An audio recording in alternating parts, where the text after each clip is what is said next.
entrando no ar. Debate 93.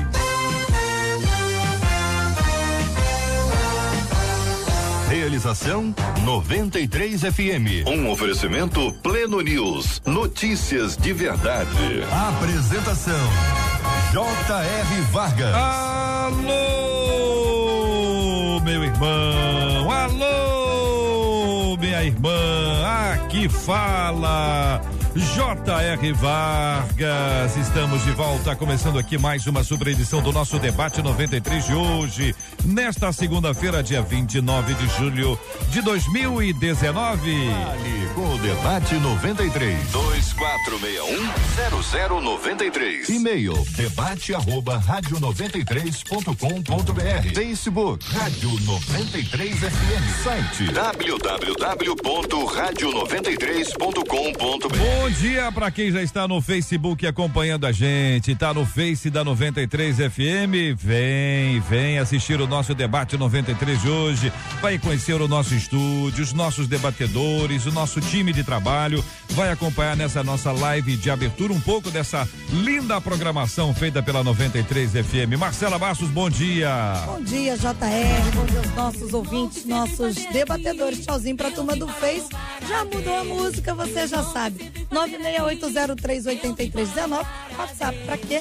Pra você mandar pra gente o aniversário do seu pastor, da sua pastora.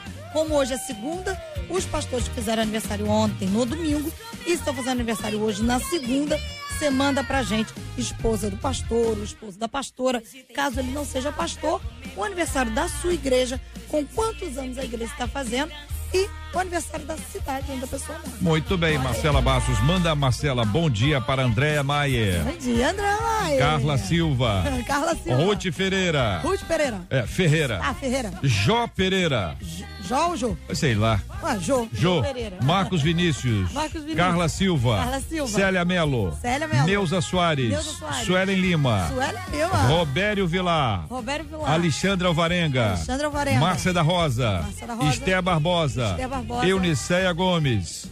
Bárbara Araújo. Luciana Gomes, Cátia Carvalho, Cris Ferreira, Elizabeth Moreira, também para Cátia Frade, Carolina Andrade, Ana Lúcia, Jandira Soares, Ana Paula Carvalho, Vivian Cristina, Regina Furtado, Jane Lopes, José Roberto, Sandra Lopes, Sandra Nogueira, pastora Ana Mendes e muito mais. Meu Deus do céu, não dá para acompanhar, esse ritmo dos nossos ouvintes maravilhosos aqui. Cada hora que a gente fala o nome parece mais 20. É 20, impressionante. Muito obrigado pelo carinho da sua audiência aqui na 93 FM. Marcela, apresenta os nossos debatedores queridos e amados que hoje participam conosco do programa. Pela ponta de lá, pastor Edson de Assis, ao lado dele, pastor Lima, a nossa menina da mesa, pastora Carla Regina, e o nosso querido reverendo Vanderlei do Nascimento. Todo mundo já aqui, ó. Estamos juntos no Debate 93. Tema 01 no programa de hoje, minha gente. Vamos falar sobre vários assuntos hoje, inclusive sobre aquele episódio, aquela cena, meu Deus do céu, cenas de horror neste final de semana na Lagoa. Nós vamos tratar sobre esse assunto, vamos orar, vamos pensar o que a igreja pode fazer além do que a igreja já faz. A obra que a igreja faz é muito importante, mas o que nós podemos fazer ainda além da nossa oração, que é fundamental no dia de hoje. Daqui a pouquinho no programa de hoje também. São 11h09, tema 01 do programa de hoje. Acho que sou uma tremenda de uma azarada. Mas tem isso? Hein? Tem isso, gente? Desde pequena não ganhava nada nem em brincadeiras. Cresci e parece que todo mundo tem sorte, menos eu. Existe gente que nasce para dar errado? Como entender a questão da sorte e do azar? Aliás, por que tem tanto crente azarado? Eu nunca vi falar isso não. Eu não sei se isso é verdade, não. Pastora Carla Regina, eu vou começar ouvindo a irmã. Tem negócio de crente azarado. Eu vi uma história uma vez, a pessoa falou assim, ó, eu não jogo no bicho, não. Aí o outro perguntou assim, por quê? Vai que eu dou um azar e ganho. Gostei disso. Bom dia, JR, bom dia aos queridos ouvintes, aos debatedores à mesa, ao pessoal do Facebook. O JR ilustrou agora e corrobora o que quero dizer. Depende do prisma pelo qual se vê. Para alguém, tá pensando que é azar. E para outro, tá pensando que é sorte. Mas para quem tem Deus, sempre será Deus. Eu gosto de um texto, quero citá-lo, Provérbios, capítulo número 16, versículo 33, a Bíblia diz, na versão NVT, as pessoas podem lançar as sortes, mas quem determina o resultado é o Senhor. Então vai depender do prisma pelo qual se vê. Romanos 8:28 vai dizer que todas as coisas contribuem juntamente para o bem daqueles que amam o Senhor. Então, o que alguém pensa que é azar, para quem tem Deus, vai estar sempre tudo no controle dele. O pastor Vanderlei, eu não sei vocês ouvintes, põe o foco no Vanderlei, deixa enquanto eu falo aqui, mostrar bem o Vanderlei. O Vanderlei tá mais estiloso hoje, não tá não, Marcela? Pega o outro microfone aí, Marcela. Tá sim, tá estilosíssimo. O Vanderlei deu um tapa no visual. Vanderlei recebeu um banho de loja. Vanderlei. Não, sempre foi. Não, tô dizendo que nunca foi, não. Velha, sempre foi, mas hoje o menino saiu de casa mais estiloso. Muito bem, pastor Vanderlei do Nascimento, muito bom dia, seja bem-vindo, meu irmão. O que pensa o senhor sobre esse assunto, pastor? Bom dia, JR, obrigado pela gentileza, generosidade de sua parte. Irmãos debatedores, ouvintes, um abraço a todos. Quando se fala de sorte, de azar, eu percebo que, principalmente para nós que somos crentes, não há essa palavra, ela fica um pouco fora do lugar. Eu não vejo que nós tenhamos azar. Falar que um crente é azarado, eu acho que é uma contradição com o lugar que nós ocupamos especial diante de Deus. A forma como Deus nos trata, a forma como Deus cuida de nós, a forma como Deus nos sustenta. E o que eu percebo é o contrário, que para tudo que nós fazemos, há a providência de Deus. Deus providencia que cada coisa aconteça a seu tempo para o melhor, mesmo quando nós achamos aparentemente que aquilo que está acontecendo é ruim, é destrutivo, é uma perda, é uma tragédia, e nós estamos experimentando uma onda de azar, de má sorte, de dificuldade de todo tipo, mas não, a gente tem que crer na soberana vontade de Deus, de que todas as coisas ele determina segundo o seu propósito, e todo o propósito de Deus é para o nosso bem, é para que nós possamos sermos aperfeiçoados, crescermos em santidade, e também crescermos como pessoas, e outras pessoas também serão alvos dessa ação de Deus na nossa vida. Então, nós não somos azarados, pelo contrário, a providência de Deus, o cuidado dele, está sempre presente na vida do crente. Pastor Edson de Assis, muito bom dia, seja bem-vindo, meu irmão, ao Debate 93, como analisa o senhor esse tema? Bom dia, JR, bom dia, demais debatedores, nossos ouvintes. Olha só, eu vou falar aqui, apresentando uma visão do total, né, a respeito de sorte e azar. A primeira visão é a visão materialista, aonde pensa que não existe nem sorte nem azar, né? Tudo depende do material, do cérebro, né? Para eles a vida é uma química, né? Se ama porque aconteceu uma química, se odeia outra química, enfim, não existe sorte nem azar. O segundo é a maniqueísta, que é o quê?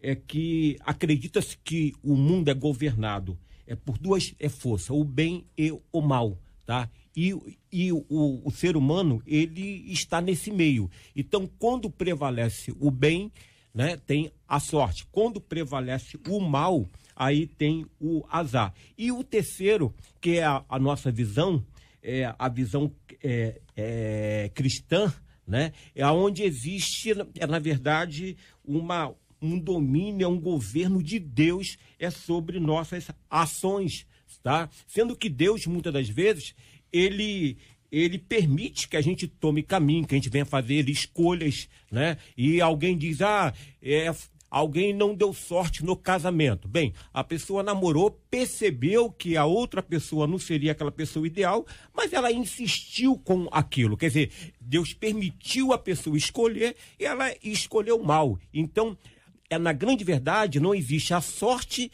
nem o azar. Existe nas nossas vidas as escolhas ou um propósito de Deus. É para nós que até quando a coisa não é boa, Tá? Muitas vezes Deus está trabalhando nisso. Pastor Lima, bom dia, seja bem-vindo. Como analisa o senhor, pastor, esse tema, tendo ouvido os companheiros até aqui? Shalom, shalom, JR, bom dia. Shalom. Bom dia, queridos debatedores, amados ouvintes. Eu acredito que existe a bênção e existe a maldição. E você pode provocar ambas. Em que sentido? Atribuiu-se a um grande, ou o melhor jogador de golfe de todos os tempos, Tiger Woods, a seguinte frase. Perguntaram para ele: Tiger Woods, você se considera uma pessoa de sorte? Ele disse: sim, quanto mais eu treino, mais sorte eu tenho. Então você pode provocar o que as pessoas chamam de sorte. Pergunta sobre os campeões, qual foi o que o levou ao pódio, por que eles estão na posição de liderança, como eles estão, o que aconteceu nos bastidores, como eles se prepararam, qual era a sua rotina. Então eu creio que eles provocaram literalmente a sorte. Por outro lado, você pode também provocar o que a gente chama de azar. Eu lembro do exemplo bíblico de Jó, porque Jó era um camarada extraordinário, um grande homem de Deus, um homem zarrão de Deus, mas ele pensava muito negativamente. Todo o tempo ele estava pensando que seus filhos estavam fazendo alguma besteira, sempre ofertando a Deus, e quando a tragédia aconteceu, ele declara: o que eu temia me aconteceu, o que eu não queria me sobreveio. Então a gente tem a impressão de que, de alguma forma, ele atraiu isso para a sua vida. E Provérbios 23:7 diz que como imaginou na sua alma, assim é. Paulo, falando aos Filipenses, capítulo 4, já no versículo 7 e 8, e no 8 particularmente, ele vai dizer se há alguma virtude, se há algum louvor, para nós pensarmos nisso, ou seja, literalmente pensarmos em coisas boas, que a nossa mente esteja conectada com o céu. É como uma maneira literal de você estar se conectando às bênçãos de Deus, fluindo na vontade de Deus. Muito bem, na Bíblia, em diversas ocasiões, a palavra sorte aparece. E como qualquer palavra, ela tem significados diferentes naquele contexto ou ao longo dos anos. Eu tenho uma experiência curiosíssima, já compartilhei aqui, uma pessoa da minha mais absoluta confiança pregou para um grupo de adolescentes muito amorosos. E ele pregou e foi uma bênção a palavra. Quando eu fui encontrá-lo, ele estava no quarto que ele estava hospedado, aos prantos. Primeiro eu pensei que fosse um tremendo quebrantamento. Falei: opa, o negócio está bom aqui, Deus está agindo. E ele, quando se ergueu, disse que estava muito triste porque um adolescente tinha acabado com ele. Eu disse: como assim? Não, ele chegou aqui e disse que eu preguei muito mal. Eu conheci os adolescentes. Falei: não, esses adolescentes não fariam isso em hipótese alguma, eles são amorosos. O que esse adolescente disse? Carioca. Ele disse assim: o menino chegou para mim e disse que eu esculachei. Aí eu disse para ele, que mora em São Paulo: olha, esculachar tem vários significados. Um deles é que foi muito bom, que você arrebentou, que você esculachou. Esculachado também é o cara que ele é apanhado em geral pela polícia, a polícia o esculacha, e ele diz: não me esculache. Também tem o quarto daquela pessoa desorganizada que diz assim: poxa, o quarto aqui está todo esculachado. Então uma mesma palavra, ela pode ter significado diferente. Daí a pergunta que eu faço para os queridos e amados irmãos que já entenderam a minha lógica: ou a palavra sorte na Bíblia, ela tem o mesmo significado da palavra sorte no nosso contexto hoje? Eu acredito que essa banalização da palavra, eu sempre falo isso quando eu vou falar acerca de amor. Então a gente tem o hábito de dizer: eu amei o hambúrguer, eu amei a roupa. Aí depois chega para Jesus: Jesus, eu te amo. Ou então para uma esposa mesmo, um relacionamento conjugal. Então quando a gente acaba tendo essa banalização da palavra, a forma como ela é utilizada dentro daquele contexto da época, trazendo para os dias de hoje, acaba trazendo essa diferença. E aí eu poderia dizer: você esculachou na explicação, JR. Em contrapartida, como o outro vai receber isso, acaba fazendo todo toda a diferença. Por exemplo, a quem escreve a carta para nós, ela fala que nunca ganhou nada. E a expectativa dela é que o outro faça por ela. Aí veio o pastor Lima falando desse mérito de quem corre atrás, com o exemplo do Tiger Woods. Então, quando você faz a sua parte do processo, você não vai precisar ficar preocupado com relação ao que o outro vai fazer por você. Será que a ouvinte que nos escreve não percebe que é uma bênção estar viva? Que é uma bênção ter saúde? Então, sempre vai depender pelo prisma que você vê. Então, para alguém que está dizendo, tô morrendo de fome, é uma hipérbole, é um exagero. E alguém que entende morrer de verdade, por exemplo, se tiver um trabalho de ação social, ele conhece alguém que realmente morre de fome. Então, dependendo do contexto, a mesma palavra pode ter significados diferentes e deve-se isso a essa ambiguidade. Então, tem diferença. Quando você fala sorte hoje, como na Bíblia, no final das contas, Deus sempre vai determinar a sorte do antigo e a sorte do novo também tem diferença? Na verdade, não só a sorte. Vai falar. A palavra sorte, num contexto bíblico, está muito mais ligado a destino, a direção. Por exemplo, Deus mudou a minha sorte, ou seja, eu estava passando um período difícil e Deus entrou com uma intervenção mudando a minha sorte. Ele mudou o meu destino, mudou a minha situação. Não foi uma obra do acaso, ou estava passando em um lugar, achei uma barra de ouro, que sorte. Não é nesse sentido, mas uma intervenção direta de Deus, que pode também ter sido provocada por um clamor. Deus mudou a sorte do povo no Egito, mas a Bíblia diz que o clamor chegou até o Senhor quando ele escolheu Moisés para resgatar o povo. Então o povo pode dizer, Deus mudou a nossa sorte, ou seja, quando nos arrancou das mãos de Faraó. Mas a sorte ela pode também estar ligada não apenas a uma ação do homem. No caso, o homem pode, por muitas vezes, nada fazer e ainda assim Deus agir, porque é o propósito de Deus para a vida daquela pessoa. Porque a gente precisa enfatizar isso, porque às vezes fica parecendo, para muitas pessoas que estão ouvindo, que tudo depende de nós termos a matemática correta da vida, descobrirmos o caminho, fazermos tudo o que nos é possível fazer, que o resultado matemático disso será que nós vamos alcançar aquele objetivo. E não é assim que acontece muitas vezes. O livro de Eclesiastes está aí para nos mostrar isso.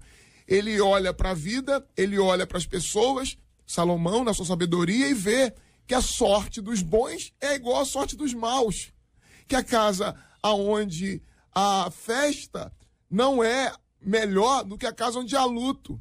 Que não são os que correm mais que chegam mais rápido. Não são os mais hábeis, não são aqueles que possuem mais habilidades. Não, ele vai dizer que depende de uma ação humana, mas em última instância depende do Deus que nós cremos agir em favor. Porque às vezes nós podemos fazer tudo o que é necessário fazer e ainda assim não dar em nada.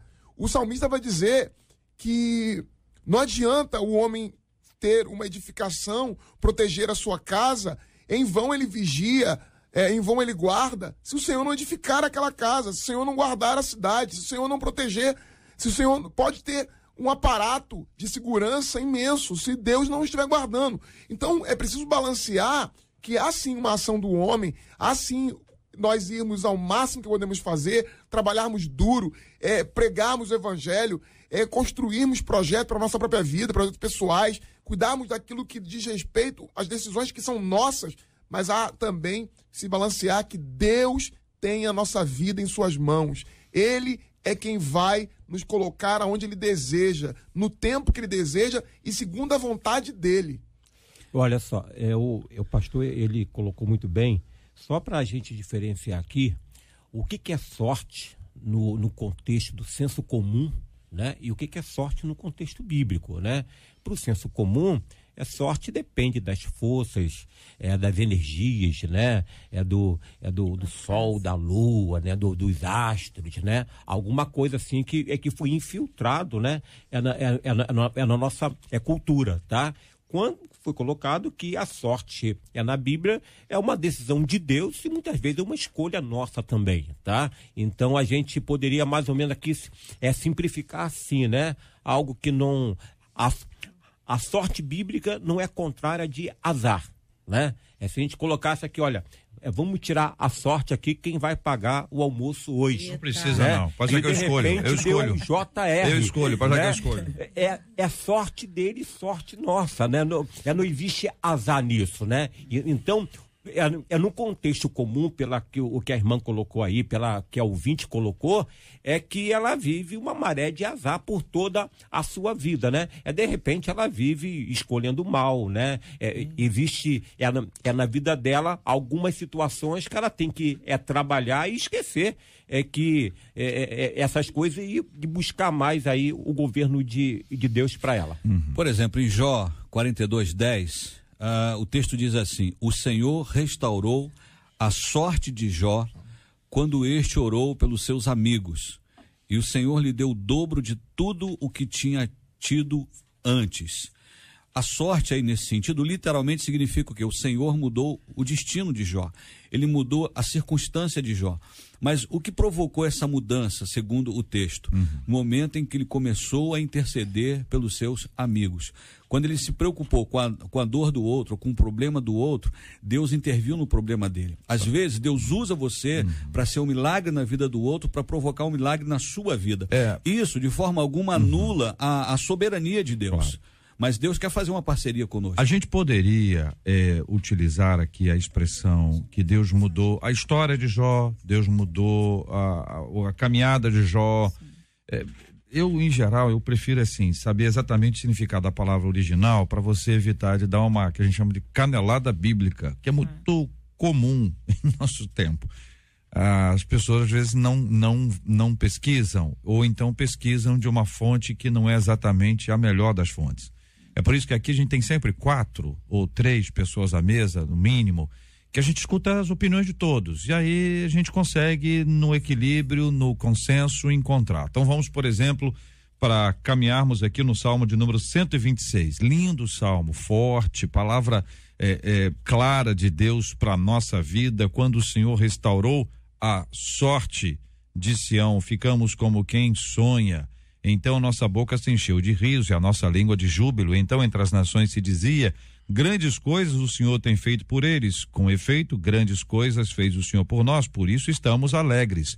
Restaura, Senhor, a nossa sorte, como as torrentes no Neguebe. Os que com lágrimas semeiam, com júbilo ceifarão. Quem sai andando e chorando enquanto semeia, voltará com júbilo, trazendo os seus feixes. O entendimento de sorte no Salmo 126, qual é, queridos debatedores? Podem falar. Só, aí o Salmo, no seu contexto, ele vai falar de semeadura, né? Então, alguém que saiu para semear, alguém que saiu para plantar, alguém que trabalhou por aquilo, ele vai ter a sua colheita. Tá?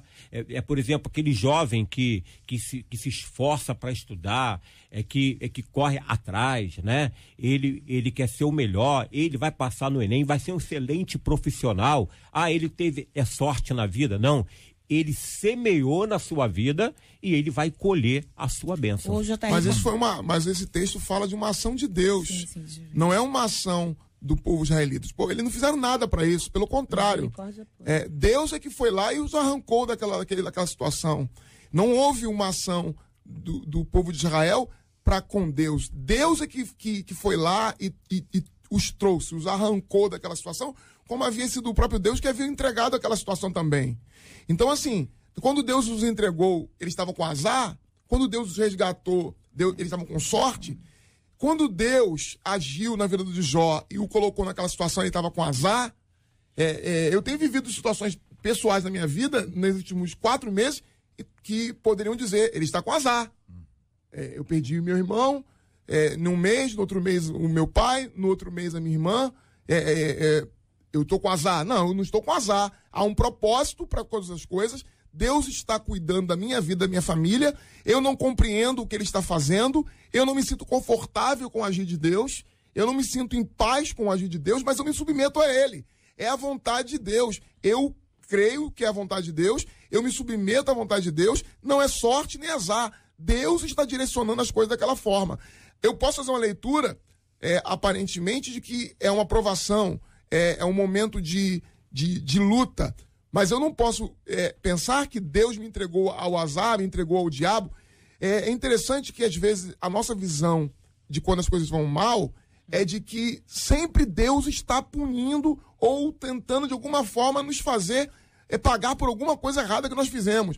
É interessante, e eu pego o texto aqui do amigo de Jó, um amigo de Jó, ficou conhecido, os amigos de Jó ficaram conhecidos por conta da ironia que é um homem justo sendo acusado por gente que não compreende o propósito de Deus e vê nisso uma culpa em Jó.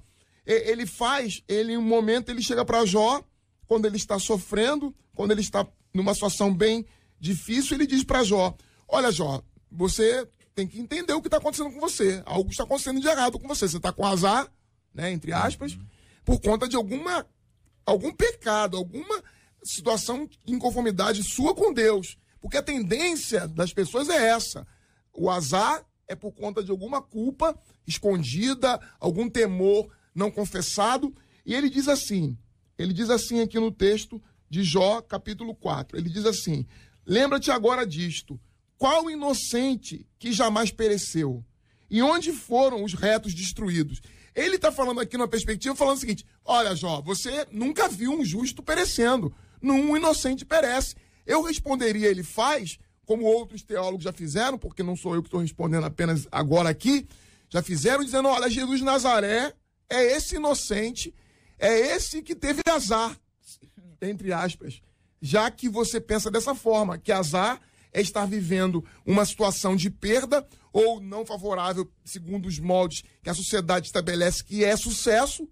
Gente, se a gente for olhar o que a sociedade estabelece como sucesso, estamos todos fadados ao azar. Daí, JR, a importância do relacionamento com Deus. O nível de relacionamento que você tem com Deus determina como você vai ver o que lhe acontece. Então, para quem não tem, vai olhar para o outro e vai dizer: você está perecendo. José é um exemplo desse. Então, o que esse menino passou? Meu Deus, trajado pelos irmãos. E quando ele pensou estar fazendo sexo na casa de Potifar, é caluniado. Alguém está dizendo: que azarão que você é. Vai para a prisão. Lá se esquecem dele. Azar de novo? De maneira alguma. No final, pode-se compreender que tudo corroborou, contribuiu para aquilo que Deus tinha para ele. Então, o nível do relacionamento que você tem com Deus determina como você vai ver a situação que você vive. E outra, o nosso querido pastor Edson falou acerca disso, que muitas das vezes a pessoa vai atribuir a você, pensar que de repente você está vivendo isso por uma coisa que você fez ou deixou de fazer. Se José, porventura, se revoltasse contra Deus, não viveria tudo que Deus estava preparando para ele. Então, alguém está dizendo: se rebela,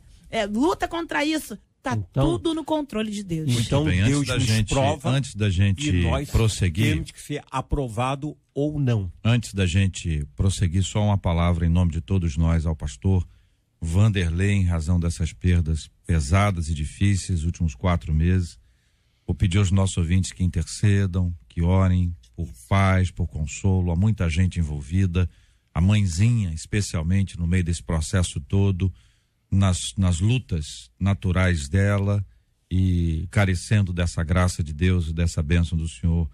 Os nossos ouvintes vão te acompanhar também, pastor, em relação a esse assunto.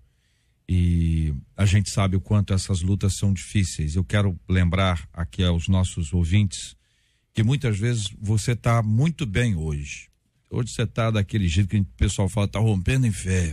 Rapaz, estou subindo na montanha de costas. Mas tem aquele dia que a pessoa não está bem.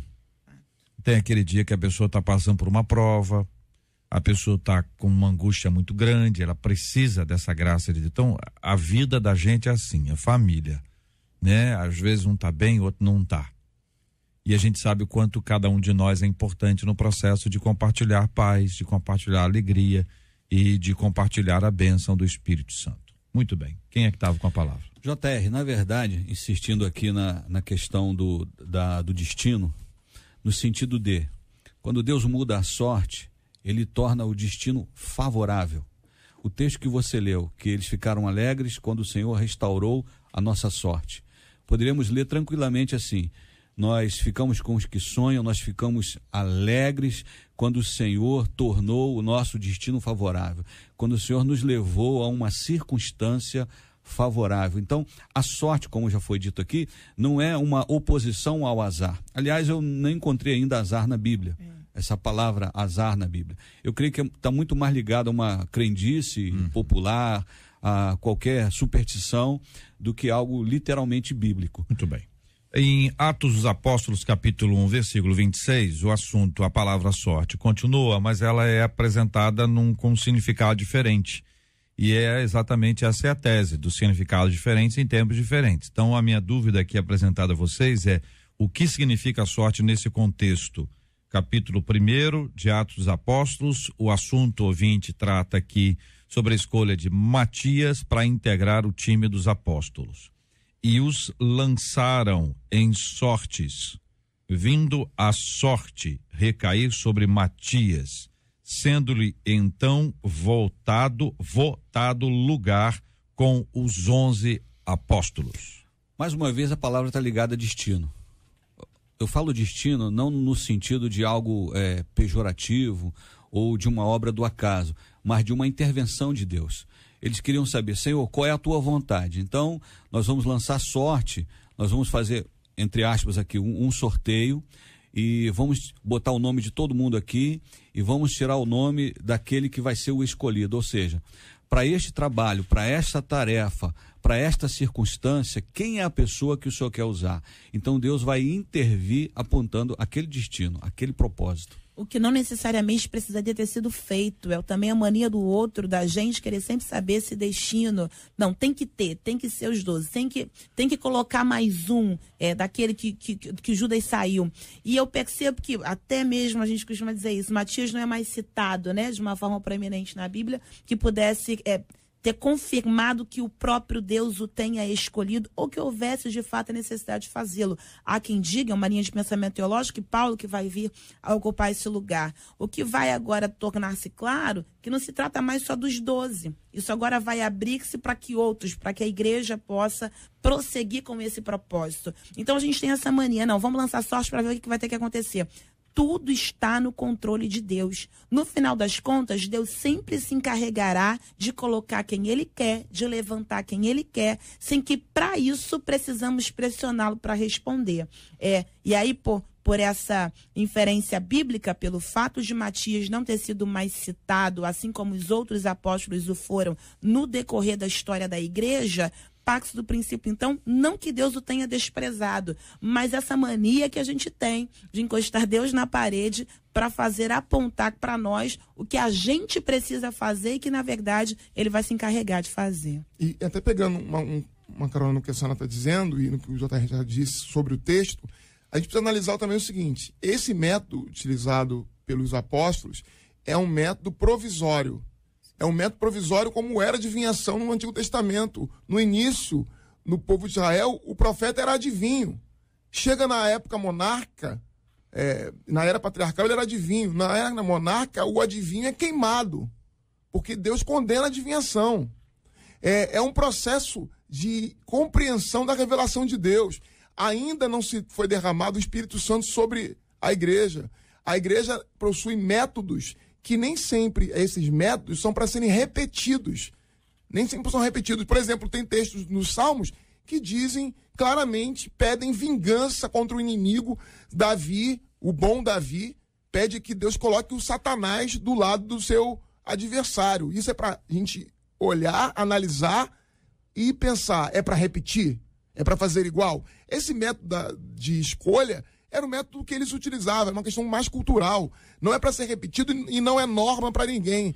Essa sorte é substituída depois pela igreja que reúne-se em oração, ora e recebe de Deus a revelação do Espírito Santo que haveria de ser derramado sobre a igreja, ainda não havia, para que escolha os seus líderes a partir dessa perspectiva de uma igreja que está no poder do Espírito e agora recebe instruções dele mesmo.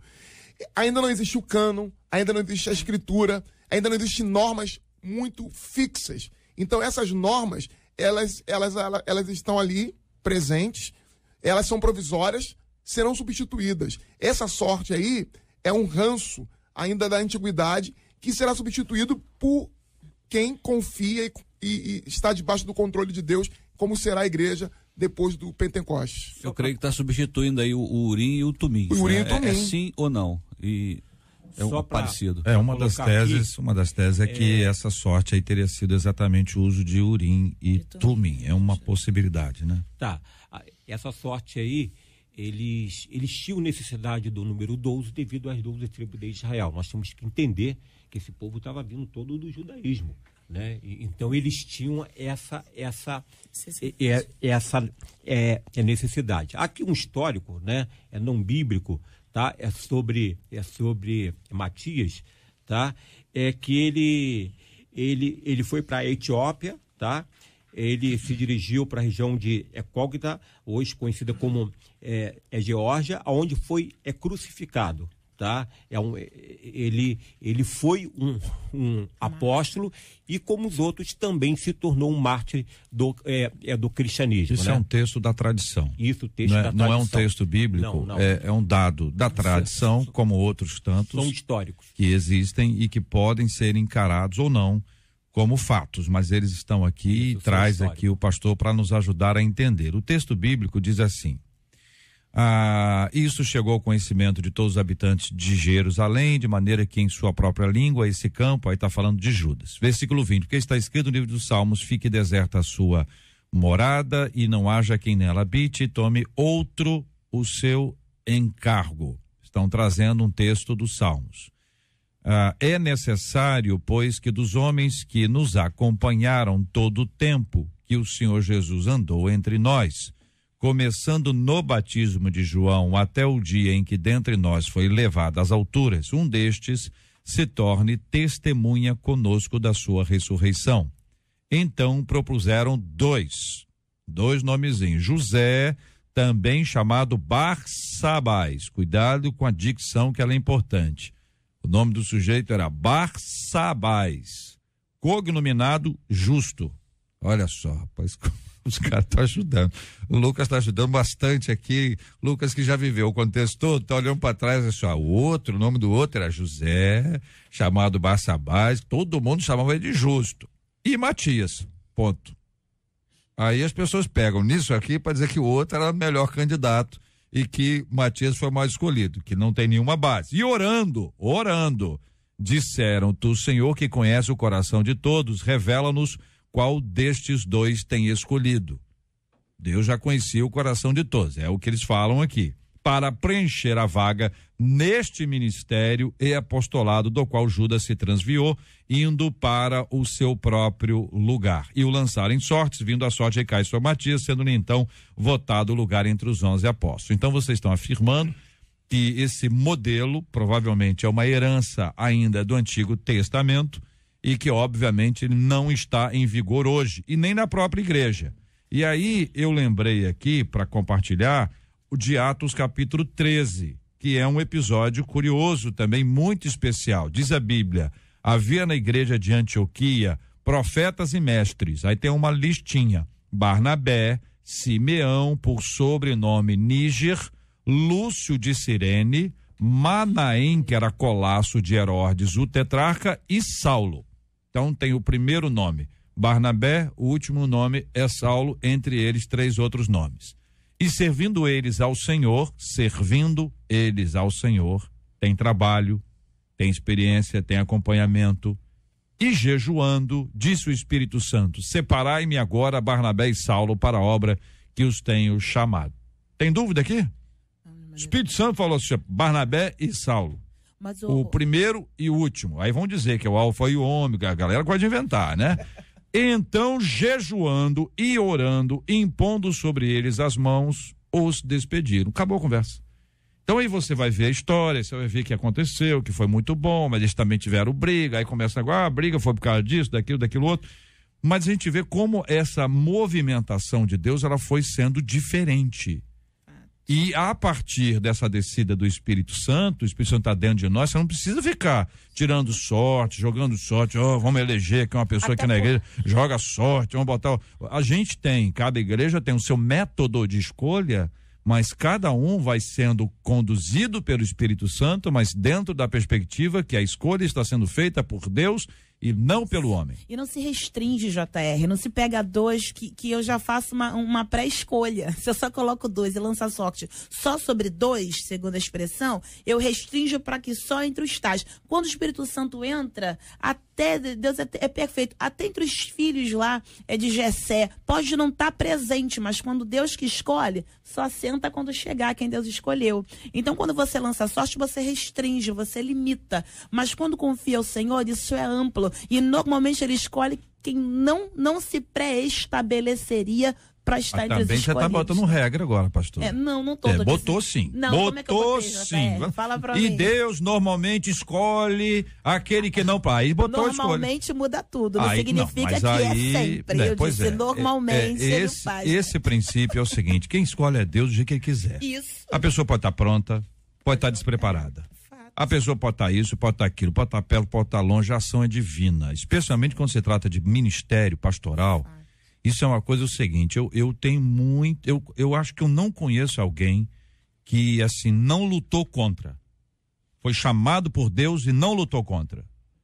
Eu, assim, conversando com as pessoas, às vezes quando tem alguém, sempre sonhei e tal, não sei o quê, mas na hora do vamos ver mesmo, entendeu? Olha, tem que abandonar isso, larga isso, abre mão disso, abre mão daquilo outro. Eu, em geral, assim, quando eu ouço as pessoas, elas dizem, olha, foi muito difícil, foi uma luta muito grande, embora seja uma honra. Aqui não se está discutindo a honra que é. Mas, assim, a luta, até porque ela é espiritual. Ela não é uma luta material. Você não está mudando de profissão. Você está abrindo mão da sua vida. O ministério é uma entrega total, absoluta. Você abre mão de tudo que você sonhou na vida para cumprir aquilo que é de Deus. E aí, à medida que você vai recebendo de Deus, aquilo se torna a maior alegria da sua vida. Então você diz assim, puxa vida, antes eu sonhava em ter isso. Hoje eu não tenho nada disso, sou mais feliz. Não é? Normalmente concordando com o que você disse, quem anseia muito pelo ministério é porque não entendeu as consequências e o que lhe será pedido para renunciar. Não compreendeu o que é o evangelho de verdade. Você lê o Sermão da Montanha e Jesus vai, com uma certa ironia, dizer: vocês amam os que vos amam, vocês fazem o bem a quem faz bem a vocês, ótimo. Também os publicanos, os pecadores, os gentios fazem o mesmo. Agora, o evangelho que nós pregamos, que nós precisamos ensinar às igrejas, é de que deve-se amar aos que vos odeiam.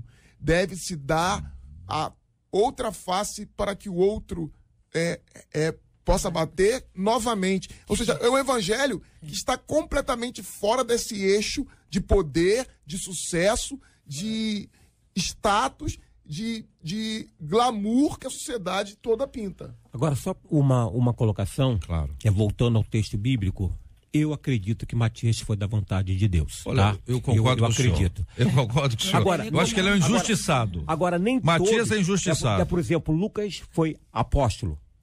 E, no entanto, aparece o tempo todo na história da igreja.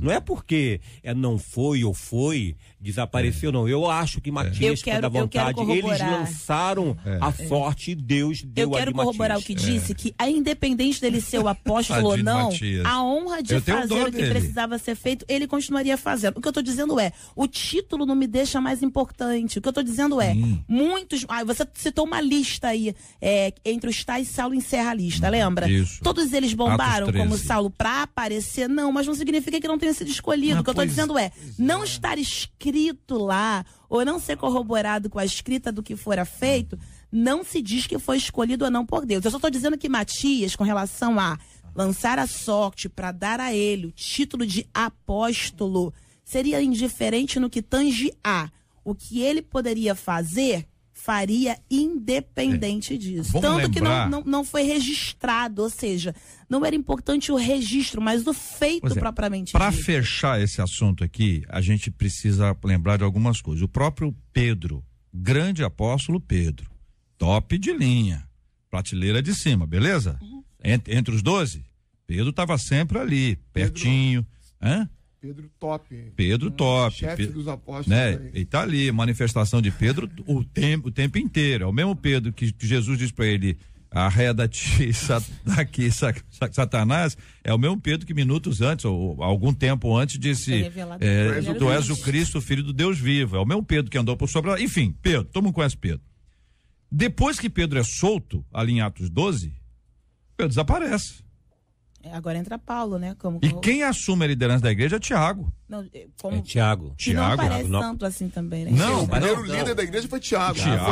Tiago foi o líder da igreja. Teve protagonismo, mas no líder da igreja. Concílio de Jerusalém é o Tiago que vai. Concílio de Jerusalém, por isso ele que vai liderar. Por isso que, perdoando meus irmãos aqui, eu sou presbiteriano, porque o primeiro concílio da igreja presbiteriana foi lá em Jerusalém. Não abusa não. Vai devagar. Vai devagar. Tá, você viu? Foi elogiar a roupa do homem. Que é o seguinte, veja bem, quando em Atos 12 ele sai da prisão, aquela libertação extraordinária, abre porta e tal, não sei o que, acende a luz, ele vai lá, chega na casa, quando ele chega lá na casa, ele faz um sinal, e aí ele diz o seguinte: olha, ele, porém, fazendo-lhe sinal com a mão para que se calassem, contou-lhes como o Senhor o tirara da prisão e acrescentou, e aqui é o ponto que eu chamo a atenção: anunciar isto a Tiago e aos irmãos. E saindo, retirou-se para outro lugar. Ou seja, ele tá prestando contas, está dizendo: olha, conte isso para Tiago. O Tiago assume a liderança. Então, Tiago tem uma liderança diferente de Paulo.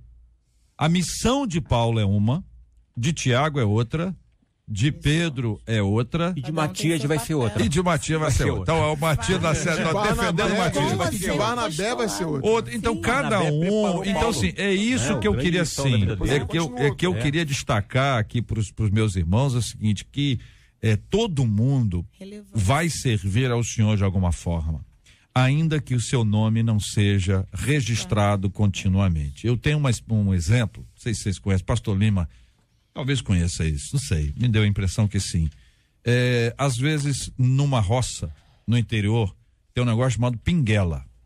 Pinguelinha. Você pega lá um toco de uma árvore, pega lá um tronco de uma árvore, corta assim pela metade, o tronco, não o toco, tronco de uma árvore, corta pela metade, coloca essa base que dá para andar para cima, é aquela base ovalada para baixo, e as pessoas atravessam ali, vão para a escola, vão para o trabalho, vão na venda, vão não sei aonde. Sem a pinguela não dá. Não dá, não tem como. A vida das pessoas depende daquela pinguela. A mobilidade das pessoas depende dela. Ela é muito importante. Mas, cara, quando você pega a Presidente Costa e Silva, a ponte Rio-Niterói, você vai dizer assim, quando você pega Marcelo, essa ponte, como é que chama essa ponte que tem bonita? Hein? Qual a ponte? Não, essa bonitona que eu esqueci o nome agora. Qualquer uma. É a Ponte da Alegria. Não. Não, tem um nome, o tipo da ponte, estaiada. Você pega a ponte estaiada, você diz: meu Deus, a ponte estaiada é muito mais importante, é muito mais bonita, é muito mais. A ponte Rio-Niterói é muito, milhares e milhares de carros todos os dias, por ano, milhões de carros passam ali, mas a pinguela também é importante. Cada um tem o seu lugar. Cada um tem o seu lugar. E a gente precisa, assim, agradecer pelas pessoas que passaram na nossa vida e colaboraram conosco. Às vezes é uma música, a gente estava falando agora há pouco, às vezes é uma banda, um conjunto, um coral que cantou e aquela música ou aquele grupo impactou a sua vida de uma forma generosa, e isso ficou guardado na sua vida. Eu estava lembrando agora há pouco aqui, vou falar os nomes. Eu estava lembrando agora do grupo Cats Barneia, que marcou uma época nos anos 90, especialmente para cá, uma banda de São Paulo ligada à igreja Renascer em Cristo, e eles fizeram um sucesso, assim, pelo menos onde eu habitava, eu tinha isso na minha vida o tempo inteiro, final dos anos 80, início dos 90, eu acho. E as músicas deles, para mim, foram importantes. Então, existem músicas cujas letras eu posso discordar teologicamente. Eu posso dizer: eu discordo, esse princípio teológico aqui está muito equivocado. Posso discordar, talvez hoje, porque eu tenho um pouco mais de conhecimento do que eu tinha naquela época, mas isso não tira a importância daquela música, daquele grupo, daquelas pessoas na minha vida. Então, tem coisas, assim, pessoas que passam pela nossa vida e que a gente não dá nome a elas. A gente esquece delas.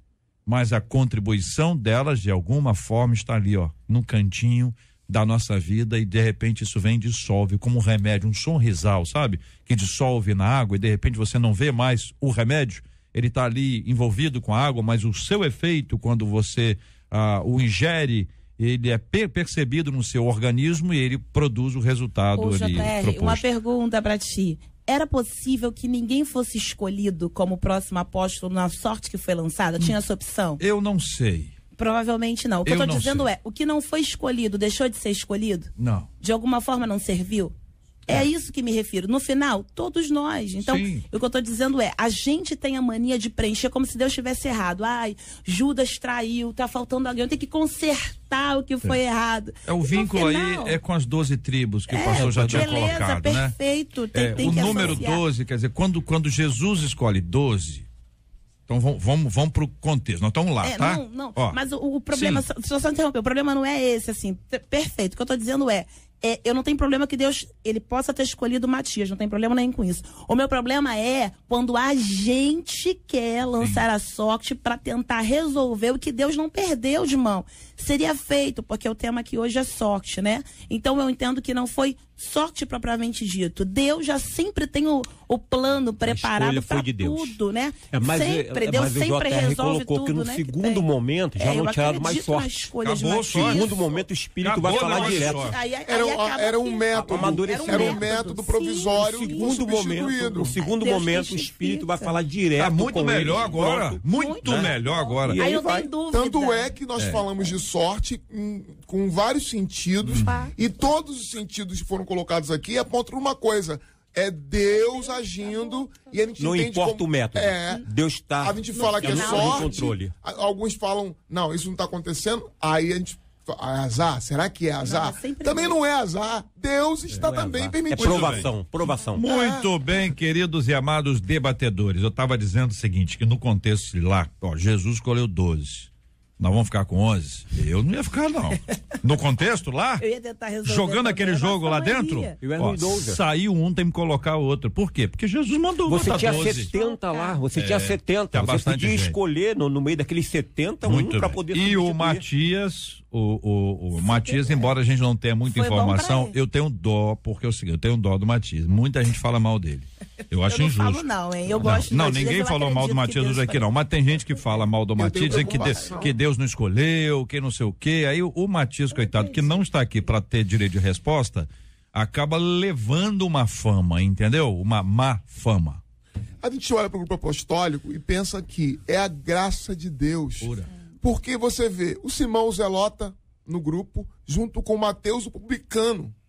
O banqueiro, junto com o revolucionário. Você vê o Tomé, que é incrédulo, porque precisa tocar para crer.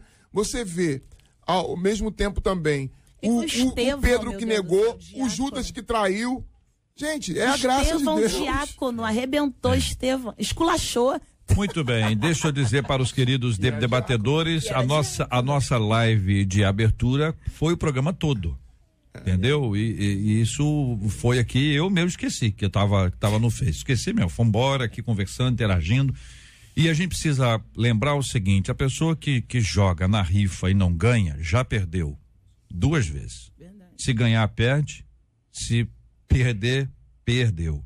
Joga no bingo, perdeu outra vez. Joga no bicho, perdeu outra. Para de jogar. Cuidado, tem gente que vício, fica dominada a pessoa por essas coisas. Quero agradecer aos nossos debatedores, deixando aqui um carinho e um abraço para vocês que nos acompanham até o final, né, Marcela? É isso aí, ó, tá vendo? Óbvio. Desculpa aí, viu, gente? Desculpa aí, viu? 11:58.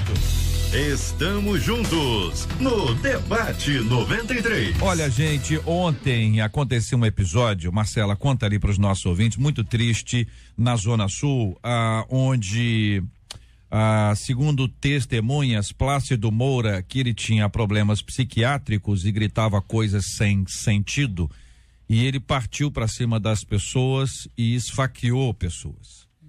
E é uma cena muito triste, tem câmeras e tal, e depois veio a polícia, entrou em ação. Eu não quero discutir aqui se a polícia agiu certo ou errado, porque começa a discussão que parece que tem um objetivo político.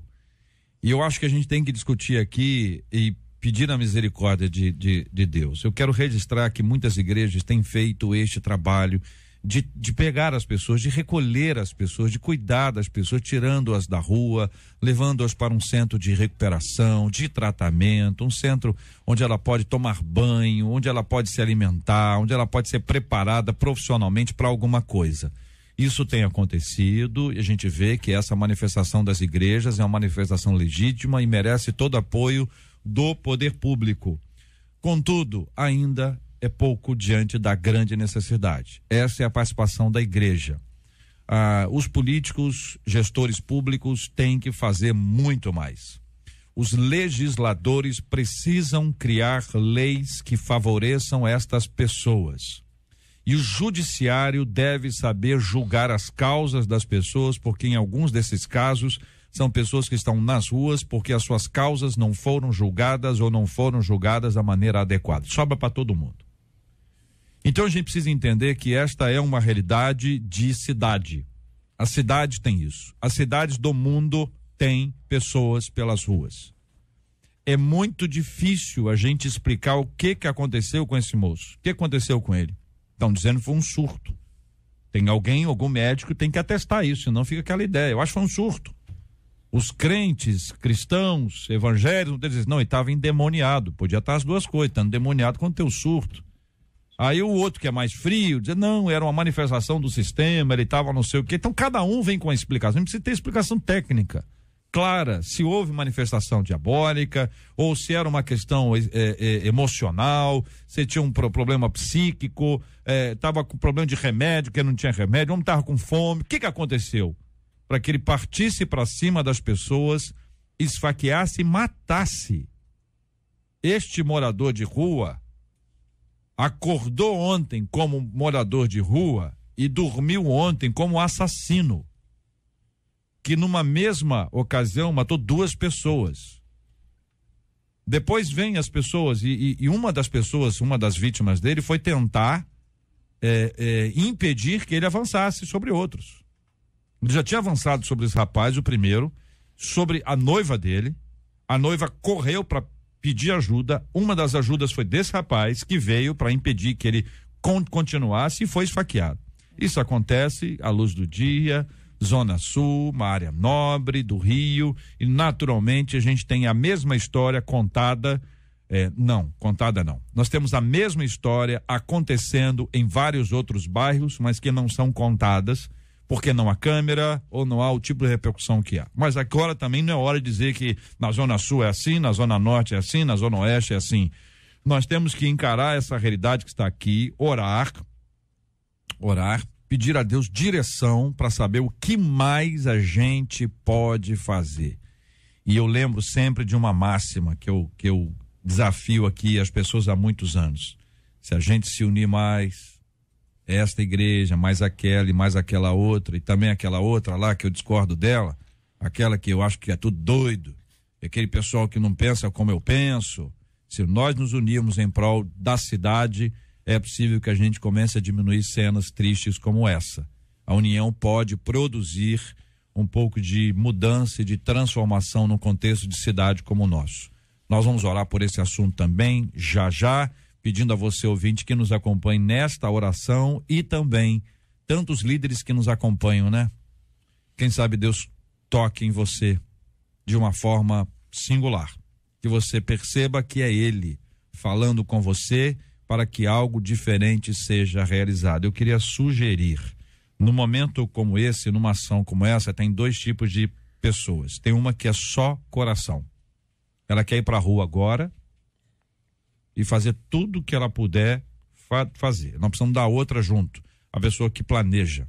Então você tem um coração, você tem um cérebro para planejar, para montar estratégia, para poder organizar o negócio, para ter continuidade. Só coração não tem continuação. Aquilo morre no primeiro embate. A gente precisa ter uma coisa mais larga. Poder público e os representantes do poder aí. Poder também civil se manifestando em relação a esse tema. São 12h03.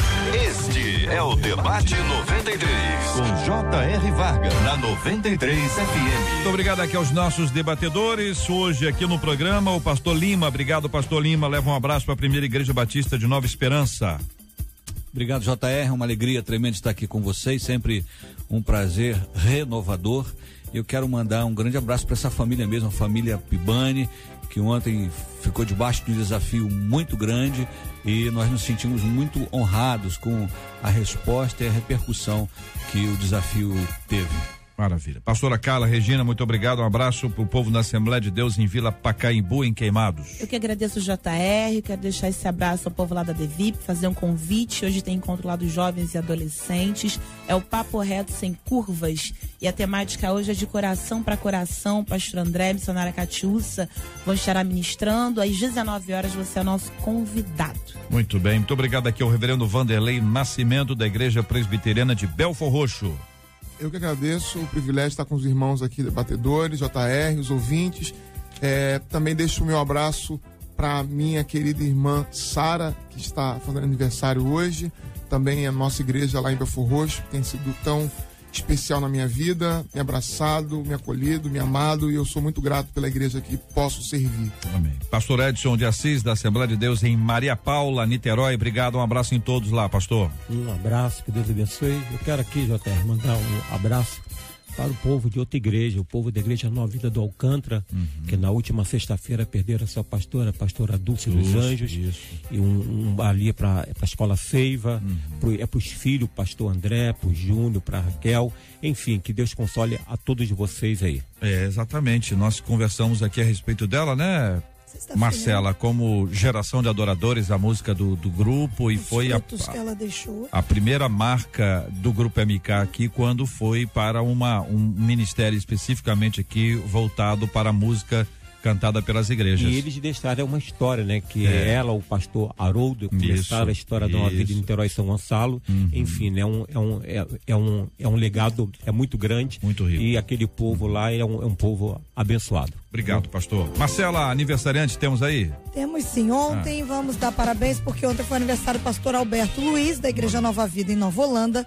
Pastor Edmilson Bartolomeu, da Igreja Batista do bairro Nova América em Miguel Couto.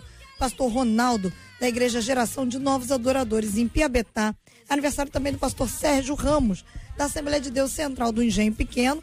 Do pastor Rafael Luz, da Assembleia de Deus em São Francisco. E ontem também, aniversário do pastor Manassés Loyola, ele que é nosso debatedor, da Assembleia de Deus em Bairro Brasil, novo? Em Nova Iguaçu. Todo ano ele faz, tá? Não, mas já teve esse ano, teve não? Não, teve não. Sério? Sério. Ontem também foi aniversário da missionária Paula Melo, que é a esposa do pastor Paulo Cruz, do Ministério Ágape em Belfor Roxo. Já hoje, a gente começa aí com o aniversário da pastora Virgínia Estevão, que também é nossa debatedora, lá da Igreja Semente de Fogo, pastor José Antônio, da Primeira Igreja Batista em Bento Ribeiro, pastor Valmir Francisco, da Assembleia de Deus Monte Oreb em Parque São Vicente. Hoje, 8 anos da Assembleia de Deus Ministério Aliança Fiel em São Gonçalo, e 206 anos, JR. 206? Macaé. Ah, Macaé. Macaé, grande Macaé. Pois é, cadê a música? Não deixa eu falar. É que hoje o debate foi tão fluido. Nessa altura não dá pra gente homenagear o povo de Macaé. Muito obrigado, gente. Deus abençoe vocês todos aí de Macaé. Temos ali um ouvinte que nos retransmite ali, não sei se ainda faz isso, botava o programa pela internet para toda a cidade acompanhar. Um ouvinte nossa dizendo aqui de Itaipava, dizendo JR, quem dera que você esquecesse todos os dias aqui a transmissão, pudesse acompanhar pelo Face todos os dias o programa inteiro. Ouvinte, ora aí, ouvinte, vamos orar juntos aqui agora, apresentando diante de Deus os temas que nós conversamos hoje. Vamos apresentar a família do pastor Vanderlei diante de Deus, assim como vamos agradecer a Deus pelos aniversariantes, orando pela cura dos enfermos e consolo aos corações enlutados em nome de Jesus.